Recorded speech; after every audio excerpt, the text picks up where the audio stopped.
Welcome to the Real Estate Espresso Podcast, your morning shot of what's new in the world of real estate investing. I'm your host, Victor Menashe. On today's show, we're asking the question, could your well-managed city be going bankrupt? It's one of the major questions that's being asked all over the world. You see, the federal government has the right to invent currency out of thin air. They can just print it. In modern-day terms, that means changing a number in an account to say they now have more money. The U.S. Federal Reserve does it in the U.S., the Bank of England is responsible for this act of magic, and the Bank of Canada has the official right to perform this sleight of hand without going to jail. But let's talk about what a city is. A city is not constitutionally enshrined. It only exists, usually as a corporation, enacted by the state or provincial legislature in which it resides. The bylaws of the corporation are determined at the state or provincial level, and they define the decision-making power of the city council, how local regulations are enacted, and they define the rules around collecting and spending of money. You see, many cities were only allowed to borrow money for very specific purposes. I'm aware of a lot of cities that can only borrow money for capital projects. They're barred by law from borrowing money to fund operating expenses. That seems like a bit of prudent fiscal management. A city that borrows money to fund day-to-day operations is heading for bankruptcy at some point. Since the start of this pandemic, many cities have experienced shortfalls in revenue. A review of several cities showed that they were carrying little more than 40 days of cash burn in the form of liquidity. Under the current circumstances, that might not be enough. Many cities collect about a quarter of their revenue in the form of service fees and user charges. That's everything from parking tickets to fees for using recreational facilities. And since the start of the pandemic, these revenues have fallen to nearly zero. In addition, cities have seen a significant drop in tax revenue collected.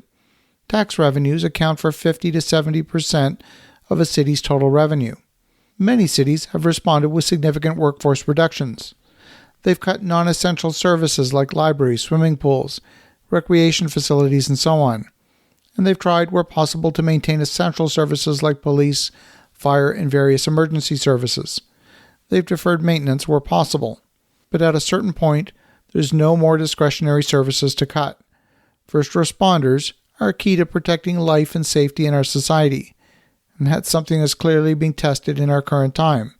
Social housing that's community funded will also come under pressure. So what happens when a city declares bankruptcy? First of all, unlike a corporate bankruptcy, there's not going to be any liquidation.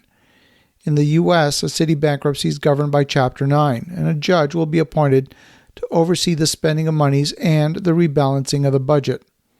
There's no free pass that allows the city to abdicate responsibilities for providing municipal services. The city still has the obligation to get its fiscal house in order. They still have to balance their budget, and they have to settle with claimants. The city still has to pay its legal bills, and the city still has to deal with its unfunded liabilities. For example, when the city of Vallejo, California declared bankruptcy, they had to balance their budget. They were spending more each year than they were bringing in. As a result, they closed 3 out of 8 fire stations. That increased the response time to a medical emergency or fire. They reduced the staff in the fire department by 42%. The police department reduced the number of sworn officers from 155 down to 90. They cut the department by 47%. Now they still have to provide police protection and fire protection and medical protection, garbage pickup, and everything else that the city's responsible for. But they've got less assets to do it with. The roads, unless they're getting outside funding from a higher level of government, those interior roads within a city will probably not be paved. The potholes will get worse, and if they deteriorate enough, they'll have to rebuild the road completely, which will cost many times more than maintaining the road properly in the first place. When there's a label put across a city or a county that says you're in bankruptcy, it equates in the minds of the public to dysfunction. You couldn't manage your own business, so you ended up in bankruptcy. The lasting legacy of a bankruptcy is that the city is not a place to invest. It discourages people from moving there, and it discourages the creation of jobs. It's assumed the place is economically depressed, jobs start to leave permanently. Then real estate prices start to fall. They fall because the jobs are leaving the area permanently. The inevitable cutting of essential services means reduced safety for residents who live there. You might see an increase in crime and vandalism. You might see an increase in desperation within the population. Even some of the best managed cities could stumble into bankruptcy. In these uncertain times, a review of a city's financial state should be part of your required due diligence for a new project. As you think about that, have an awesome rest of your day. Don't skip any steps in your due diligence. We'll talk to you again tomorrow.